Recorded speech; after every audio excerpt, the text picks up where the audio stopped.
Dear friends in Afghanistan and around the world, welcome to Afghans Learning English. In this lesson, we talk about the order of events in our stories. Imagine you have some surprise guests. After hosting them, you call your mother and tell her about what happened. You say, Mustafa and Zakia showed up unexpectedly. I invited them in.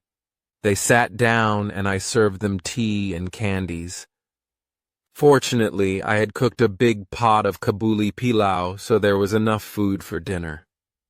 We ate jello for dessert that I had made during the afternoon.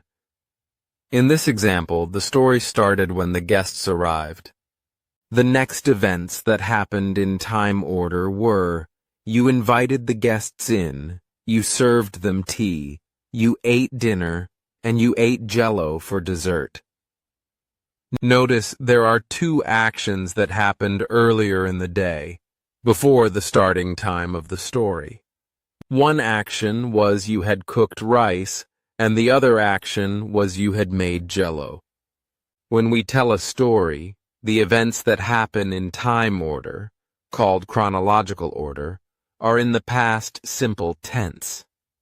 Events that happened earlier than those events are in the past perfect tense.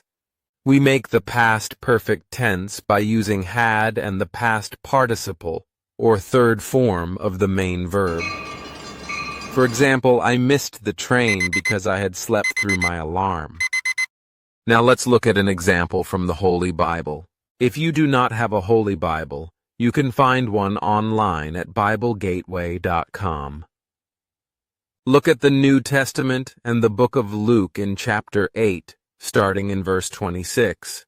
You can click on the link below to go straight to that chapter. They sailed to the region of the Gerasenes, which is across the lake from Galilee. When Jesus stepped ashore, he was met by a demon-possessed man from the town. For a long time this man had not worn clothes or lived in a house, but had lived in the tombs.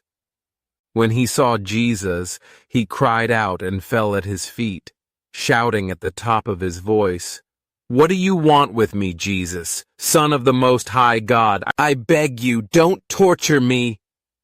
For Jesus had commanded the impure spirit to come out of the man. Many times it had seized him, and though he was chained hand and foot and kept under guard, he had broken his chains and had been driven by the demon into solitary places.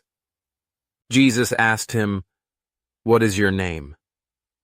"Legion," he replied, because many demons had gone into him. A large herd of pigs was feeding there on the hillside. The demons begged Jesus to let them go into the pigs, and he gave them permission.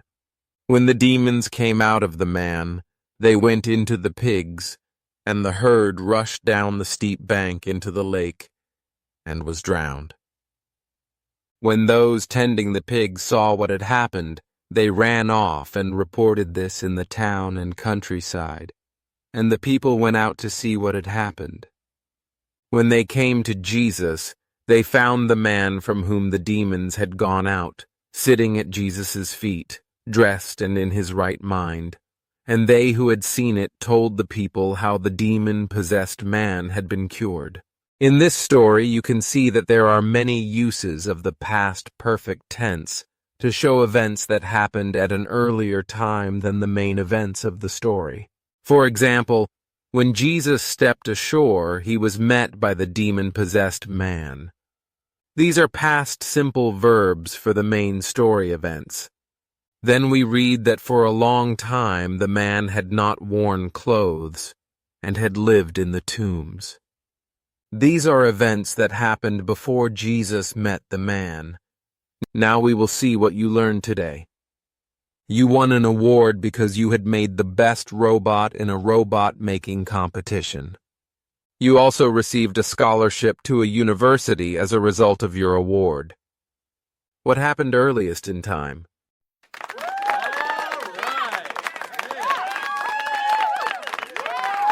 If you selected made robot, then you are correct. You were driving from Kabul to Ghazni when your car ran out of gas, Since you had forgotten to fill the tank, you caught a ride on a donkey cart. What happened earliest in time?